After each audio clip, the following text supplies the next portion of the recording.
What's going on, y'all? It's your man, Stephen Bardo, coming at you with another edition of Bardo's Breakdown. I'm your host. Thanks for tuning in. I appreciate it. Went live Saturday because there was so many games that were going on and, wanted to get some reaction. And so, but I decided to come back and let's get the rhythm back of Monday evenings at 6 p.m.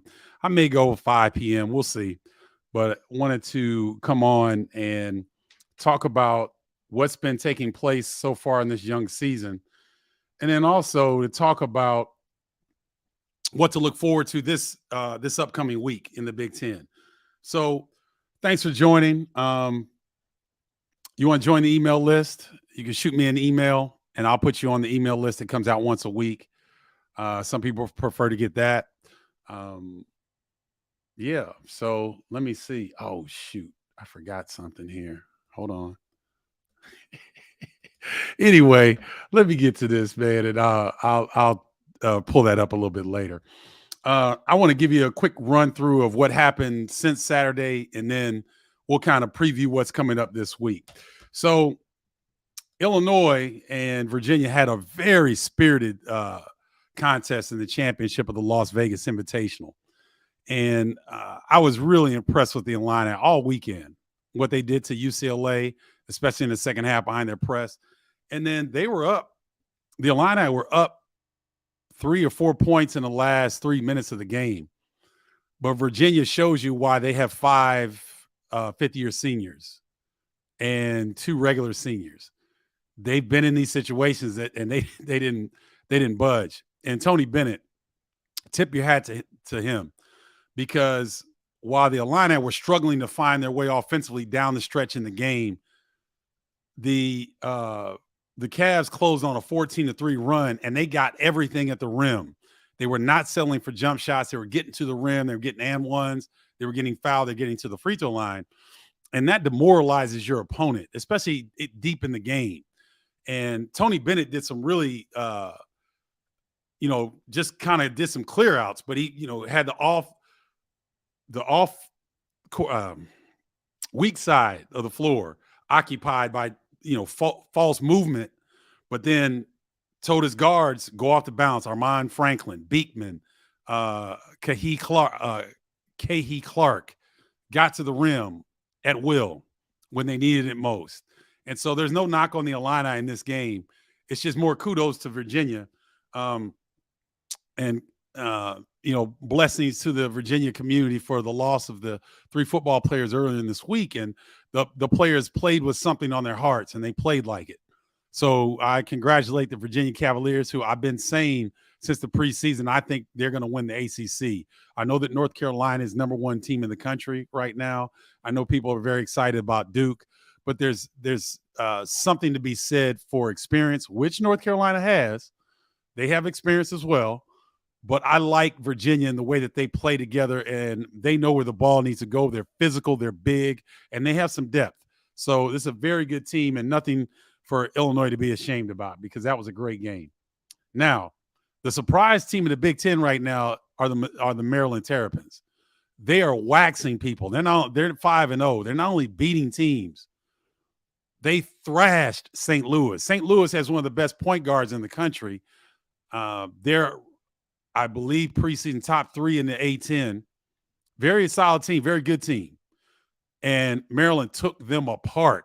Then they come back and beat Miami by almost 20. This is a Miami team that was in the Elite 8 last year that have some returning players. Isaiah Wong has transferred. No, Wong is there, but Nigel Pack has transferred in from Kansas State. Miami's a very good team, and Maryland took them apart. All 5 players, all 5 starters in double figures. Dante Scott was the leading scorer. Maryland is for real, y'all. Kevin Willard has them believing, playing, changing defenses up tempo on offense. They share the rock. They come downhill at you. They're going to be an interesting team in the Big Ten this year. The team that's struggling a little bit of the upper echelon teams is Michigan. They were able to escape with an overtime victory against Ohio in an overtime victory. And Hunter Dickinson was his dominant self. And he's been dominant when Michigan got thrashed by Arizona State. Hunter was there, but not many other players really showed up. Arizona State, I didn't get a chance to see that game yet. I'm going to go back and watch that. I think Arizona State is a team that has a lot of depth. They play a lot of guys. They've got some athletic bigs up front. I believe Cambridge is an athletic 6'9", 6'10" post player that can run the floor, was catching oops. They just came downhill and they caught Michigan, and turned it up. But Michigan comes back and they beat a quality Ohio team at home in overtime. But the issue to me has been the supporting cast behind Hunter Dickinson and Jet Howard. Jet Howard has been good. He's been consistent. He's been efficient. Hunter Dickinson has been dominant. But you can't have two players carry the load against good teams. And Jalen Llewellyn and Kobe Buffkin have combined 9 of 36 from the field for only 25% in the last two games. So Michigan's going to have to find that third and fourth score, that consistent third or fourth score, if they're going to be in the upper echelon of the Big Ten Conference. I think they'll get it together. But I want to go back to something Brad Underwood, the Illinois head coach, said in one of his quotes that I was watching in prep. He said that transferring is hard. It's really hard to transfer, right? And so the transfer portal is very popular now, and it's really reshaped college basketball, college athletics in general, but in particular college basketball. And so we see players that have made the jump, and it seems seamless, but it's not. It's really not. It's very difficult. And the players that make it look easy, they're special. So you see Matthew Meyer for Illinois. I think he hurt his shoulder yesterday. It looked like he may have possibly pulled his shoulder out of socket on a play. But he's struggling. And at times, to me, he looks disinterested. He looks like he can be out there or he doesn't need to be out there. Sometimes he just doesn't look as locked in as some of his teammates. And so transferring is hard. And I couldn't imagine trying to transfer back when I was in college, because you get a routine, you know where your classes are, you know where the training table is, you know where to go get support, like academic support, or maybe you just need to talk to somebody. I had Dr. James Anderson and Hakeem Muhammad to go and talk to on campus. I had my things in place. But if you rip those apart and you go to another totally different situation, one, it takes time to adjust, and two, it's hard. It's really, really hard. So I want everybody to keep that in mind when we talk about these transfers, and maybe they're not coming in like Cam Spencer at Rutgers, who's scoring, I believe, 16 or 17 points per game. He seems to have a smoother transition for whatever reason.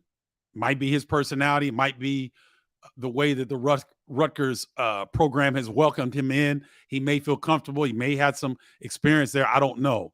But just keep in mind as we go through the season, ladies and gentlemen, that transfers that come into the program that have had success at one place, may not have immediate success at another place. Terrence Shannon Jr., well, people will call him TJ now, but TJ Shannon, he makes you forget that he's a transfer because of the early success that he's had. Now, he's worked his tail off to make himself into the player that he's become, but it's not easy. So that's a quick wrap-up of the games that took place yesterday, because I did a live on Saturday that recapped the week's games. Go back and check that out. We're going to look forward to this week, but I want to show you this. It's Christmas time, y'all. If you want a nice gift, screenshot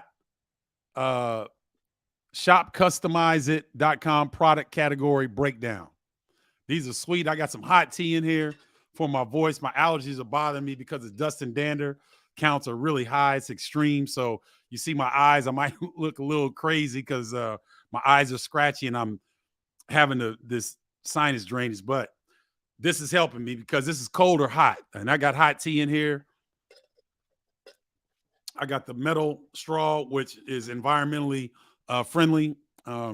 Very cool design. You can travel with these because these fit into that slot on the side of backpacks. You can put it inside your bag. You can go anywhere with it. And a sweet flying Illini design on the front. And Bardo's breakdown. Let me pull that back. If you can see. Yeah. Can't really see. There it is a little bit. But it's a nice Bardo's breakdown with the gray. So that's probably why it's not showing up as well. So make sure you go check these out, y'all. My sister makes these, and they're high quality. So I suggest you go get it. All right. So let's talk about the games this week. Ohio State versus San Diego State tonight in Maui. San Diego State is traditionally one of the best defensive teams in the country. So this is a great test for the Buckeyes. And the Buckeyes are relying on some younger players, in particular Bryce Sensenbaugh, who is averaging 17 points in 17 minutes. Very unique talent. Hope you guys can tune in. I believe it's 8 p.m. Central Standard Time. So that will be Ohio State's first game in Maui versus San Diego State. Very good challenge. I want to see how they do with that. Next up, on Wednesday will be Wisconsin versus Dayton. I believe they're in the Bahamas. Dayton is a quality program out of the A-10 versus Wisconsin. Wisconsin has won their games, but they've had some offensive droughts. And we saw it last season where they went, 4 or 5 minutes without really scoring. And they had Johnny Davis last year. They don't have that type of dynamic player like Johnny Davis on this year's roster. So they're having to figure it out. They're figuring out new roles. And when Chucky Hepburn goes out of the game, which he did against Green Bay, as did Tyler Wall, because they weren't shooting the ball well, I think Greg Gard was sending a message to them and their team that if you're not performing, you're going to sit the bench. And they sat an extended period of time in the second half. And I was impressed with Greg Gard because I'm not sure if a lot of head coaches in the Big Ten would do the same thing. I mean, he sat them down for a while. I'm sure without either one of them being in foul trouble or being injured, that was the longest they've sat on the bench in a Wisconsin uniform in a long, long time. So I'll be interested to see if Wisconsin can improve on their offensive output because defensively they're staunch, they're stingy, they're physical, they get after you. Offensively, let's see if Jordan Davis can step his game up, if Jacoby Neath can stay healthy and provide some offensive punch. Can Carter Gilmore step in and provide some support on the interior? Stephen Krause started out the season shooting the three really well, but he seems to have lost his confidence. I'd like to see him be a little bit more aggressive on the offensive end. Next up, on Thursday, the Phil Knight Invitational. There's a Phil Knight Invitational, then there's a Phil Knight Legacy. So these are all the top Nike programs in the country that are all in Portland, Oregon. And so we have two Big Ten teams. Purdue is on the Invitational. Purdue might be on the Legacy side, and I believe Michigan State's on the Invitational side. I think I mixed that up. But Purdue versus Press Virginia is going to be an outstanding opportunity for the Boilers again because their backcourt, a little bit unknown, got tested against Marquette, and Braden Smith came through with flying colors. This is a different animal. West Virginia presses, but I believe they're a little bit more physical and they have more size and maybe a little bit more depth than even Marquette. So this will be a very good test for Purdue to see if they can flip the matchup. What do I mean by that? West Virginia wants to pressure you. They want to turn you over and turn that into offense and keep you out of rhythm on the offensive end. Purdue thrives when they can get the ball across half court and grind you in the half court set, swing the ball side to side, get Edey in a post-up position where the defense has shifted and let him go one-on-one. West Virginia is going to try to do everything they can to keep Purdue from getting into rhythm in the half court set. So that's going to be a really interesting matchup. Same day on the other side, and I believe this is on the, again, I think I mixed them up. Michigan State is on the invitational side. Purdue is on the legacy side. Just know that there are two sides with the best Nike programs in the country. So you're talking about, let me pull this up so that you guys can get a sense of how good these two sides of the Phil Knight.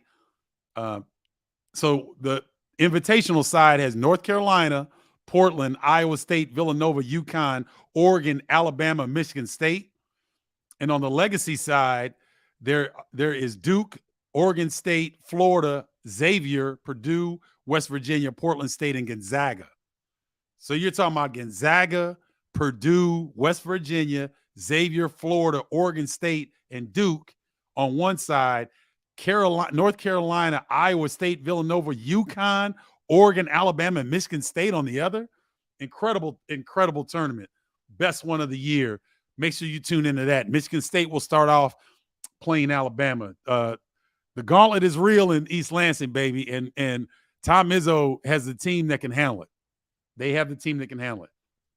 On Friday, Iowa will play Clemson. I believe this is in Florida. Clemson really is trying to find their footing under Brad Brownell. They've got some pretty good talent, but they've had some injuries in the past. They haven't been good down the stretch. It will be interesting to see because Iowa is playing very, very well. Chris Murray, I believe he'll be coming off of a career-high 29 points at Seton Hall. Iowa has a plethora of scores. The McCaffrey brothers, Tony Perkins is playing well. Philip Rabracha seems to be a little bit more confident. And Peyton Sanford can shoot it from the parking lot. So Iowa has a lot of scores. They've got some depth. They can hit you a number of different ways. Going to be interesting to see how they deal with Clemson. All right.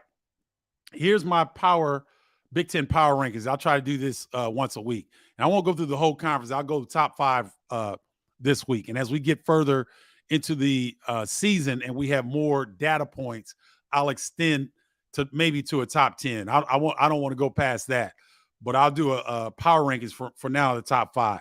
So Michigan State are 1 point away from being undefeated and lost to Gonzaga in a great game where Drew Timme took over down the stretch. But Mady Sissoko has been the surprise player of the Big Ten this season. He's been a big reason why Michigan State was able to beat Kentucky in double overtime and foul out Oscar Tshiebwe and come back and beat Villanova at home in the Breslin Center. So Michigan State is continued their gauntlet of a non-conference slate. They've got Alabama, which I mentioned a little bit earlier, but I have them at number 1.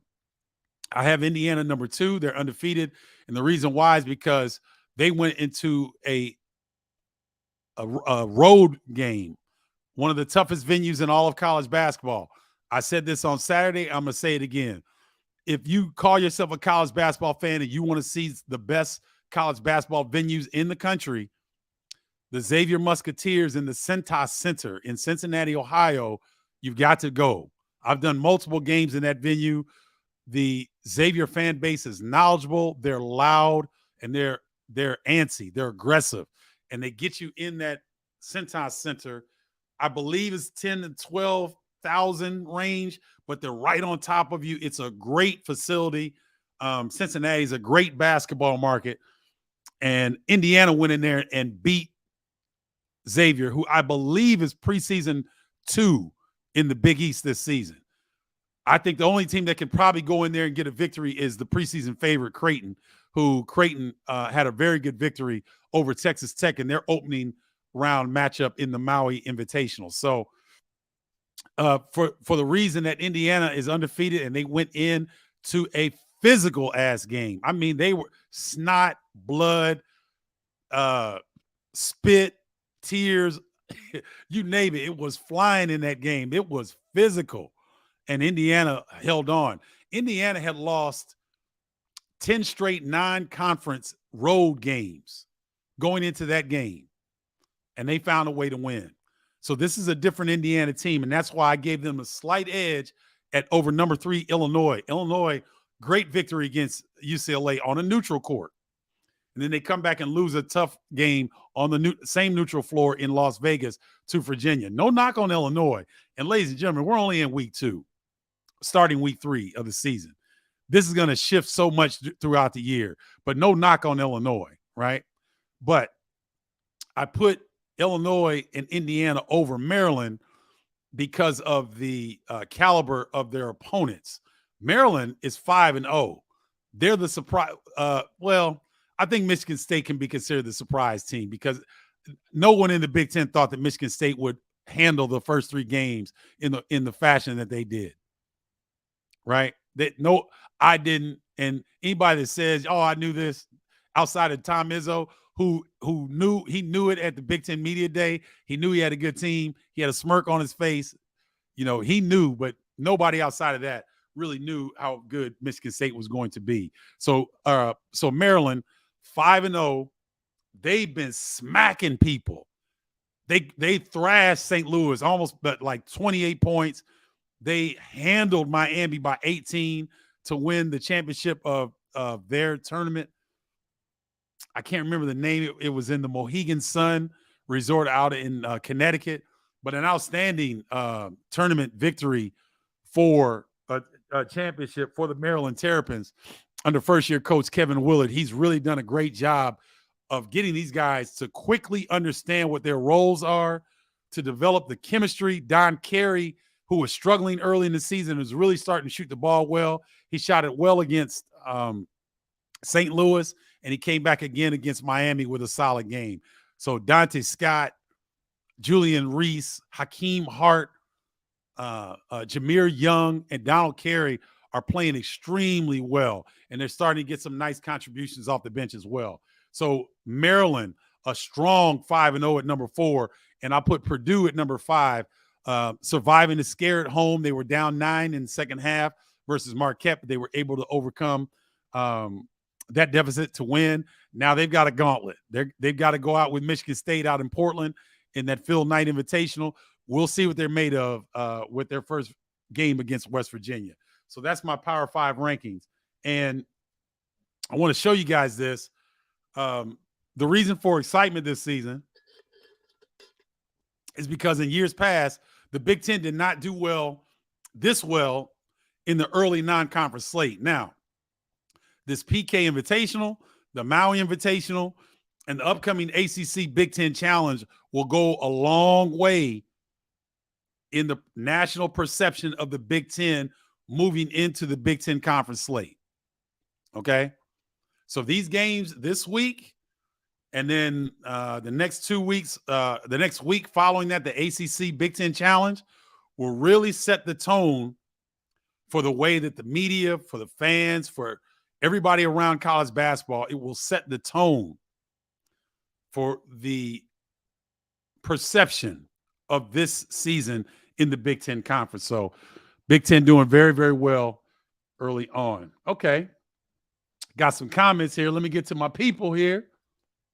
OJ Smith, what's good, my man? Appreciate you joining. What's up, Facebook user? Illinois had very little rhythm in the UVA game. UVA will do that to you. Yes, they will. Perennially a top 10 defense in the nation. And Virginia, people if you don't watch Virginia a lot, you'll think, oh, they walk the ball up the floor and, they try to shorten the game up and then they dig into you. No, this is a different Virginia team. They can score. And they're not walking the ball up and throwing 10 passes before they look to score. They're getting the ball up, and if they can go down your neck, they'll go down your neck. If they got open three, their shooters will let it fly. This is a very balanced team. So you're right. Virginia can make you look bad. The danger, as Misko would say, the danger zone, that's a big man and going to be a problem. Yes, he is, Aaron, but Virginia was bouncing his ass. He was usually bouncing opponents. Like, he had a great game against UCLA, but Virginia's physical and long, and they were putting that wood on danger, right? He competed, but he wasn't dominant. And so again, see, I look at it differently. I look at the totality of the season, and I know fans get caught up and whatnot, and that's fine. That's great. That's what fans are supposed to do.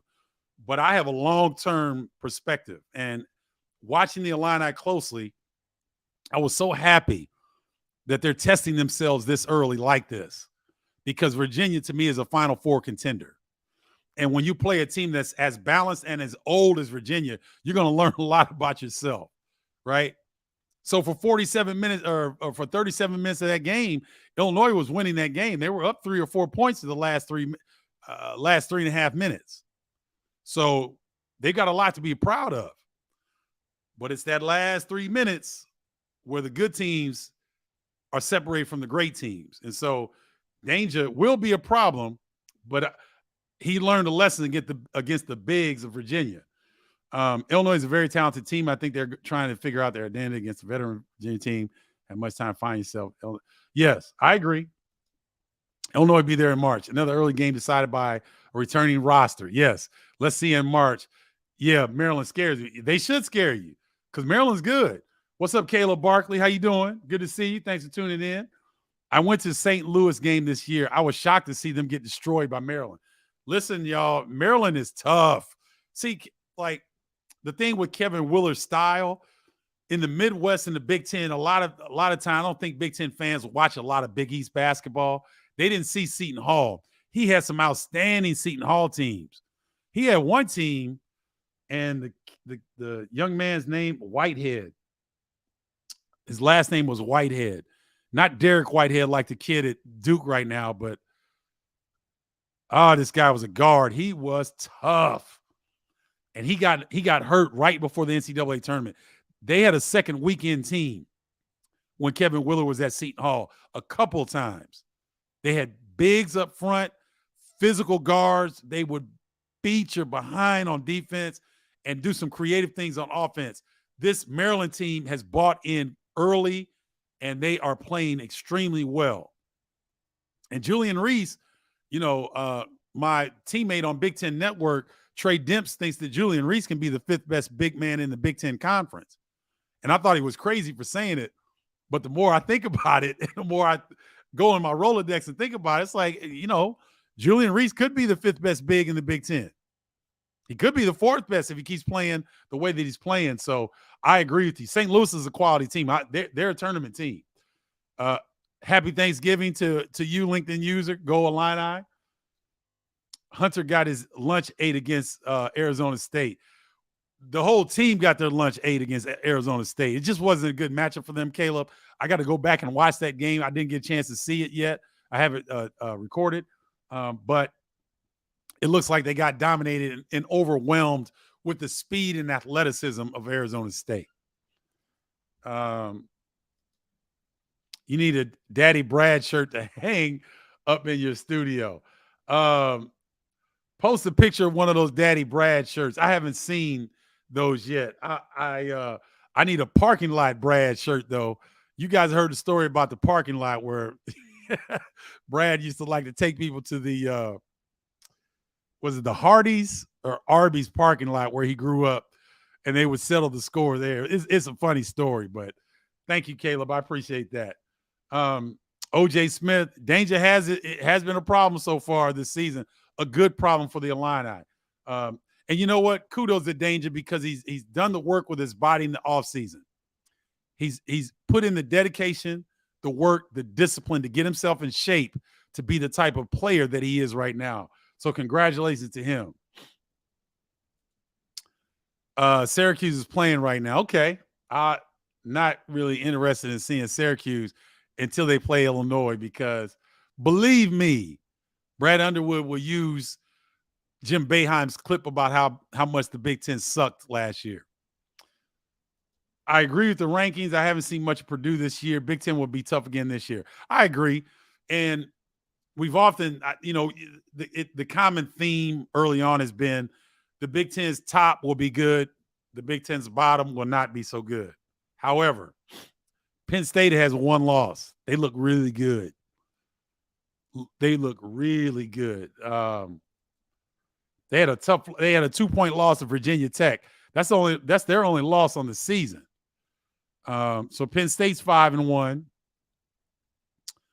Who else has been really good? Obviously Iowa, the aforementioned Iowa. Northwestern's 4-0 right now. And they got a quality win against Purdue Fort Wayne, which Purdue Fort Wayne is picked preseason favorite in the Horizon. They were supposed to go to the tournament last year and got upset in the semifinals against Eastern Kentucky, then went to the CBI and got blown out by Drake, where I think they just were really upset they didn't get to the tournament. But Northwestern's come up a road win at Georgetown and then beating the quality Purdue Fort Wayne team. Let's see. Boo Buie and Chase Ardees are doing quite well early on in the season.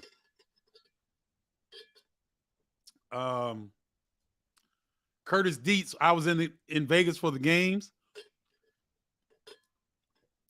That UCLA game, especially the second half, was the funniest game that I have been to. Curtis, why was it so funny?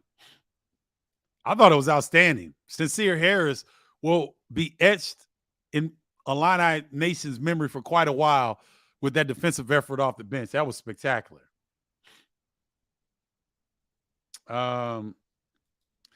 Pizza Hut. Thank you, Tony Wright. Thank you, Mike Waldboozer.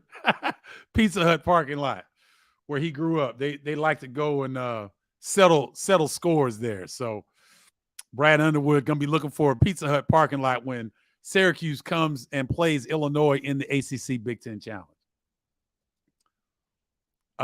Maryland and Iowa are going to be in the top tier of the Big Ten. Chris Murray is on fire. Where do you see RJ Melendez fitting in with the Illini? He seems too timid for this team style of play. Joe Stovall always comes strong. Very good points, Joe. Maryland, Iowa will be in the upper tier. Chris Murray is playing like, I don't want to keep saying Keegan. Obviously, they're twins. They're connected at the hip. But I like Chris starting to create his own identity, and he's balling. 29 points at Seton Hall. That's not easy. And the aforementioned Maryland. Now, RJ Melendez looked better to me against Virginia than he did against UCLA. The flow of the game, for whatever reason, he didn't look into it against UCLA, and Brad went with other guys who looked more in tune and more juiced when they were playing UCLA. The first half of what I saw about the back half of the first half and a little bit about half of the second half as I was getting ready for my Indiana game yesterday. RJ hit some threes. He looked more comfortable. He looked more aggressive. So I think it's just a matter of time. I think that, there's going to be nights when Jalen Epps goes off, like we saw against Virginia. They're going to be nights when Sky Clark gets his number called. There's going to be nights when RJ Melendez balls out. There's going to be nights when TJ Shannon goes off. So this team is so deep, Joe, that I think it's going to be interesting that these guys are going to have to understand it. Tonight might not be your night, but just stay ready. Like Sincere Harris. Just stay ready. Oh, Curtis D said funnest. Okay. It was the funnest. I got you. It looked crazy. It looked like the Illini Nation showed up and showed out. Do you think Epps of Danger could get the start? You know what? With Brad Underwood, Mike, I don't think it's as important to him who starts. I think it's more important who's on the floor at the end of the game. And I think you saw yesterday that Epps and Danger were on the floor at the end of the game against Virginia. I thought Coleman does so many things that don't show up on the stat sheet. He is so talented and makes it look easy at 6'10". I really like the way he's playing. But I don't know if Jalen Epps or Dane Danger will get the start. Again, though, I don't think that's important to Brad Underwood, and I think that he continues to stress that point because he's got to keep all these guys happy. He's trying to manage their minutes. So I'm not sure, Mike, but could be. For some reason, my post on my laptop says Facebook user, but my post on my phone say my name. Thanks for saying my comments. Oh, thanks for joining, Curtis. Appreciate it. The Orange Crush gonna have something for Boeheim and the Syracuse Orange when they hit the House of Pain in the ACC Big Ten Challenge. So, all right, make sure now. Let me go back to this. Make sure we're right. We're in the shopping season. We're in the giving season. These are dope, y'all. You see that, right? Let me pull it back a little bit. And my tea is still hot. You see the bubbles up there? It's still warm, hot.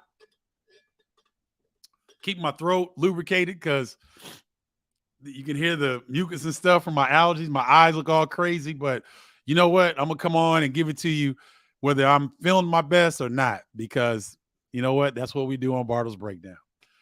So make sure you go shopcustomizeit.com/product-category/breakdown.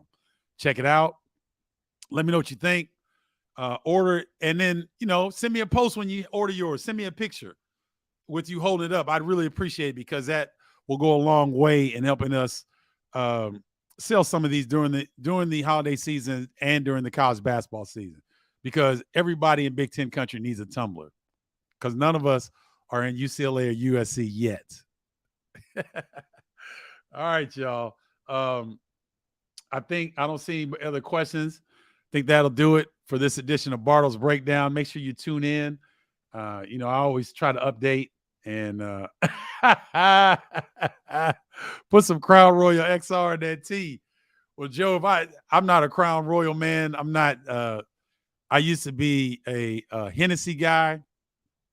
I rarely, on special occasions, I might drink liquor, but I'm a beer guy, and I haven't even drank in the last 8 or 9 days because of my allergies and stuff like that. So I'm gonna let you handle that Crown Royal, my man. It is season for Crown Royal though. And here's the thing about Crown Royal. I didn't even like to drink, but I love those bags, man. Those bags are like royalty. The purple and gold. Oh man.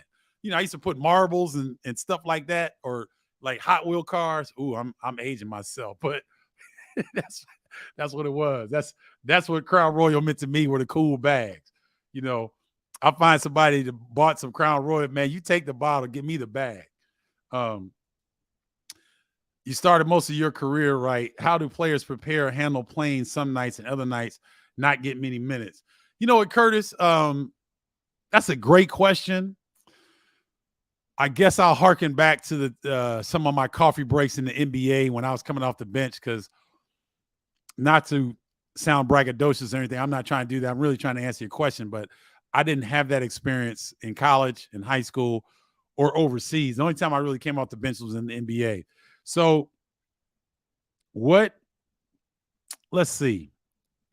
You just have to stay ready. The thing that the guys do today that is so much better than what we did, Kendall did this very well. He developed a routine. So whether he played 30 minutes or whether he played 5 minutes, because I don't know if you guys remember, Kendall's playing time was kind of like this freshman year. I got a chance to start after a while, and I didn't relinquish the spot for 3.5 years. Kendall was kind of in and out of the lineup a little bit. But what he did at the end of his sophomore year, he developed a routine where he would get his shots up before the game. He'd get his stretching. He'd do something mentally to prepare, and then he was ready. And so that's what you have to do. You have to really develop a routine to where your body is ready. You're lathered up, even though you have to go to the bench and wait to get in the game. You want to get really hot, really lathered up, sweat, ready to go. And then when you come in the game, you've seen the flow of the game. You know the scouting report. You know what you're supposed to do, and you can go in and be prepared, whether you play 5 minutes or you play 30 minutes. So I think the key, Curtis, is the preparation and the routine. But that's a great question. Great question. Hawkins does a lot, but I'm surprised he seems to be struggling to score. Well, the thing is, Mike, you got to remember now, the Illini, I believe, have played 4 games. The Illini, 5 games. The Illini have played 5 games. And so with all these new rosters and all these moving parts, you got to remember, Coleman played with Trent Frazier, DeMonte Williams, and Kofi Coburn last year. Now he's playing with Sky Clark, Jalen Epps, Matthew Meyer, TJ Shannon, Cesare Harris, Ty Rogers. You know what I mean? It's a different roster. And so it's going to take a good 12 to 15 games for these guys to really figure out their roles and know exactly where he's going to get a chance to score. So I'm not so concerned with Coleman struggling scoring the basketball, because he's so talented and he does so many different things that the scoring will come, in my opinion. Oh, granddad. Ooh, You trying to grow hair on your chest with some old granddad. Ooh, that's that's bitter beer face material right there. Kevin Jones, what's up, Kevin? Thanks for joining, man. Do you think the style of play resembles the way you guys played? Also, Eric Hawthorne from Mount Vernon, Illinois, says you guys had a few battles back in high school. Yeah, tell Eric to go back in his memory bank and remember that dunk I had on them that brought the house down at Mount Vernon. Ask him about that. Does their style resemble the play the way that we used to play? Only in the fact of them changing defenses, but on the offensive end, they're a lot different because we didn't have the size that they have. Coleman 6'10", Myers 6'9", Danger 6'9", Lieb is 7 foot. We didn't have that kind of. We didn't have the size that they have, and so the similarities maybe in terms of their intention to run, to play fast, and to do things differently on defense. That's about where the similarities end, in my opinion. And so I like the way that they play. I think it's exciting. I think their press got them out of trouble and changed the whole complexion of the UCLA game, and they're going to need that in Big Ten Conference play.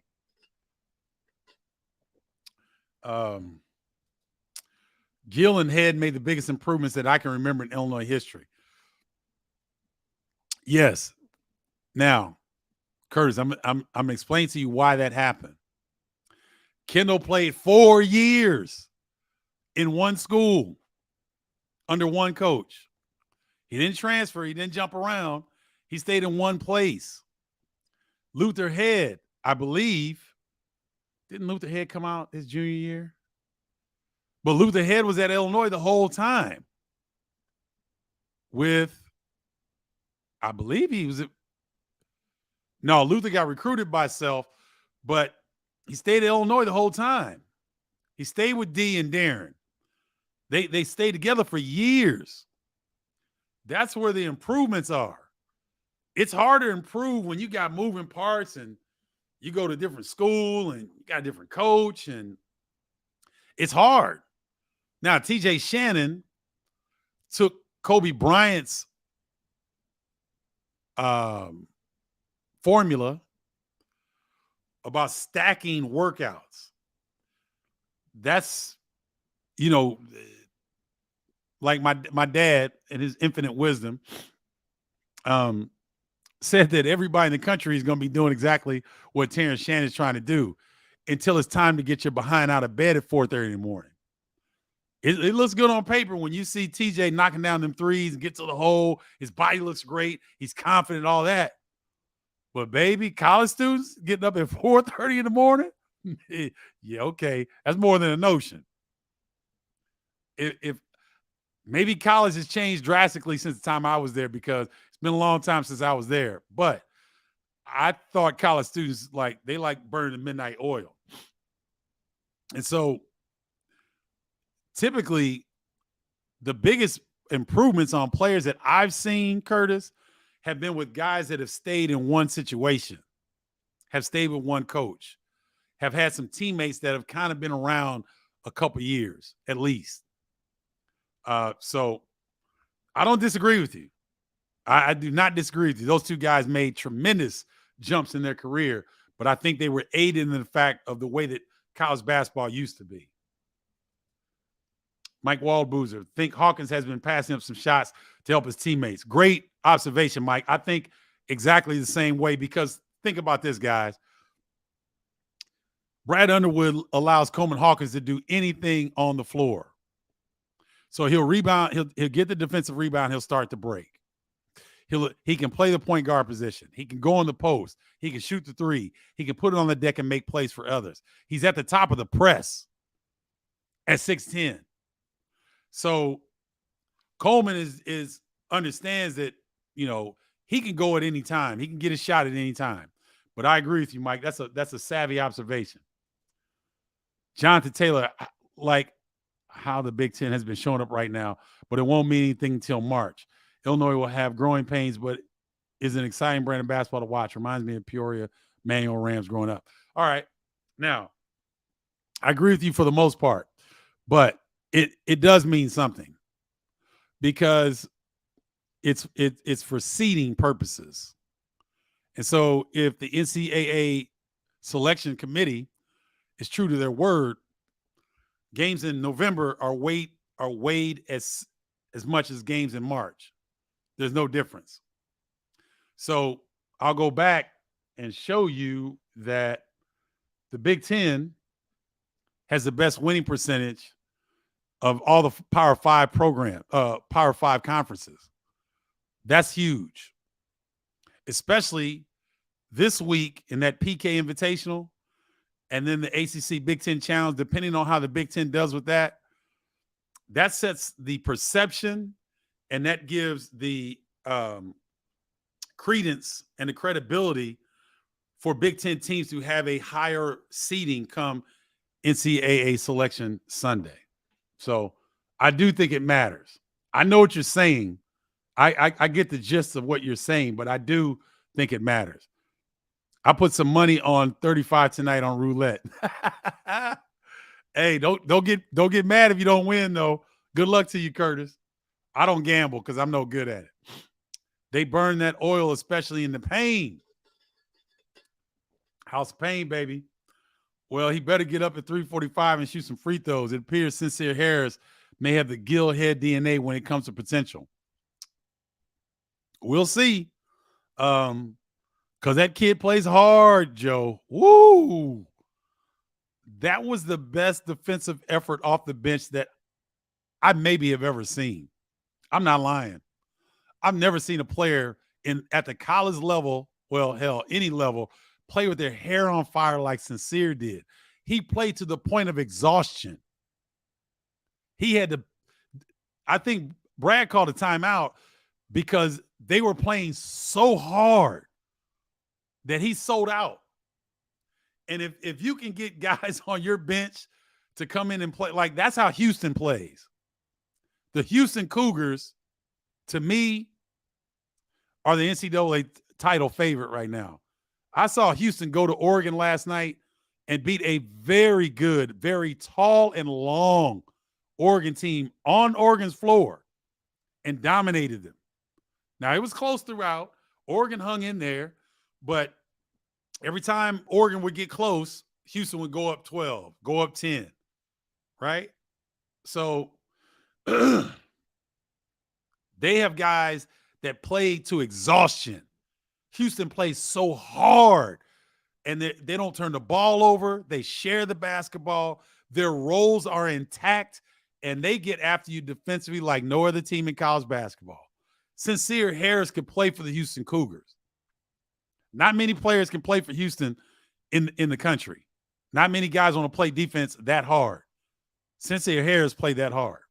So if he does have Kendall Gill and Luther Head's DNA, and he can develop his body because he's a little light in the britches right now. He's about 165, 170.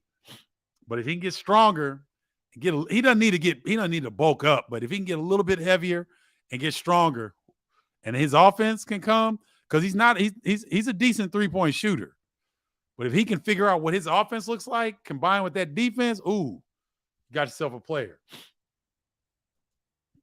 Appreciate the insight on Hawkins. I guess no need to panic. No need to panic. And I was asking the questions about Ty Rodgers and RJ Melendez the other day because they struggled and Ty just seems to not have found a fit yet. But it's still very early. Let's get 15 games into the season. I think there'll be a lot more answers and things will be a lot more solidified then. Came in looking like a damn pogo stick. Yes, he did. Yes, he did, Mike. I think Illinois would be straight if they keep that defensive pressure on like they have been. I agree. Announcer said Harris came out of the womb in a defensive stance. That's a great comment, and I agree. Curtis Dees, I worry about Houston. They won't see any competition in their conference. Maybe Memphis, and that's it. You know what? I think that's the old Gonzaga way of thinking, and let me pull up Houston and see who they're playing in the non-conference slate because that's a legitimate concern. and they're in the American Conference. So Cincinnati, Memphis will be good. Wichita State is usually pretty good. Tulane was good last season. I'm not sure about this season, but let's look at Houston's schedule. And pardon me, they've gone to Oregon and won. They've got Kent State. They play St. Mary's. St. Mary's is good. They play Alabama. They go to Virginia. I mean, shoot. You go to Oregon. Houston has gone to Oregon, won by 10. They play St. Mary's on December 3rd. They play Alabama, 18th ranked Alabama, December 10th. Then they go December 17th, they go to number 5 Virginia. And then they go in their conference. So I'm not worried about Houston because their conference is more competitive than what Gonzaga goes through in the West Coast Conference, in my opinion. So I'm not worried about Houston. And Kelvin Sampson is different, ladies and gentlemen. He has a way of getting his guys prepared. Now, Houston lost to the eventual national champions, I believe, North Carolina last year, right? And that was a good game. So I'm not so worried about Houston. Squares, circle, squares. Thank you very much for that. I appreciate that. I love you guys too. Love the Flying Illini. You're a legend. Michael North, thank you. That was a great team. That was fun to be on.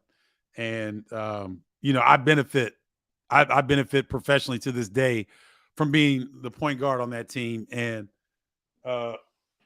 we all miss our head coach who, there were times when me and him didn't get along. We didn't always see eye to eye. But, boy, we sure do miss Coach Henson. Would love for him to still be around and being able to be a part of seeing what the Illini have become this season. I know he'd be super proud of the way that Brad Underwood has resurrected the Illini program to be the winningest program in the Big Ten Conference in the last 3 years. So it was an honor for me to be it's an honor for me to be a graduate of the University of Illinois. And it was an honor to play for Lou Henson because, I was a knucklehead, hardhead player at Illinois, didn't understand what he was trying to do just because I wasn't mature enough. But I love him for the lessons and things that he instilled upon all of us because we all, when we get together, when I talk to Kendall or I talk to KB or Lowell or Nick or Marcus or Larry Smith, PJ Bowman, Andy Kaufman, we laugh about some of the stories about Lou Henson and how his voice would go high when he got upset, or, the time he said he was going to run my ass back to Carbondale, because I was doing something stupid. But I appreciate you guys. So thanks for tuning in to Bardo's Breakdown. Let me get this plug one more time. Make sure you guys go get this, man. You will not be disappointed. I'm telling you. I got a big old thing of hot tea in here. You can put your beer. If you're Joe Stovall, you can put your Crown Royal in there. Somebody had the old granddad. You can put whatever in there. And whatever you put it in as cold or hot, it will stay that way. Trust me. With a rubber bottom, you will not – I'm telling you, you can't beat it. Check it out. Hold on. I got 3 more comments. Let me see. Oh, wow. Joe Stovall had lunch with Mary Henson a few weeks ago. She said Lou would be turning over in his grave because of NIL. Yeah, she's right. She's right. But Mary Henson is an ageless wonder. She doesn't look much different from when I was in college. And that was 30-something years ago. She's been a great matriarch for the Illini basketball program. She's nothing but class and dignity. And I love seeing her. I hope to get a chance to see her soon. Yeah, well, you know what, Curtis? Could be true, but here's the thing. I think Bill Self would have stayed at Illinois had Kansas not come calling, right? He's a national championship coach. Kansas comes calling. It's hard not to go to Kansas, right? You know, he's got 2 national championships. It's hard not to. That's a blue blood. People were scared that Bill Self would leave for Oklahoma State. He grew up in Oklahoma. He played ball at Oklahoma State. He wasn't going to leave for Oklahoma State. That job isn't as good as Illinois, but Kansas is. That's as good as you can get. So I don't knock him for that, but I think he would have liked to stay to Illinois as long as possible if Kansas did not come calling. So, but Underwood, having been an assistant at Western Illinois out in Macomb for 7 years, and he saw when Illinois was rolling what the fan base looks like, what the support looks like, what it's like to be one of the upper echelon teams in the Big Ten, the fanfare and the love that the state of Illinois gives. Yes, Brad Underwood understands that he wants to be here for a long time. So that'll do it for this edition of Bardo's Breakdown. I appreciate you guys for tuning in, always for your time. We almost went an hour here. I hope I didn't take up too much of your evening, but go enjoy some good basketball because I believe Ohio State and San Diego State will be coming up shortly. I'm looking forward to that. And I'm looking forward to seeing all of you all. And listen, happy Thanksgiving to all of you. I hope that you guys get a chance to spend time with your families and friends or whomever you want to spend time with. But, count your blessings, love and hug up on your family and friends and enjoy yourselves. Love you all. Happy Thanksgiving to you and enjoy this week of Big Ten basketball. Peace, y'all.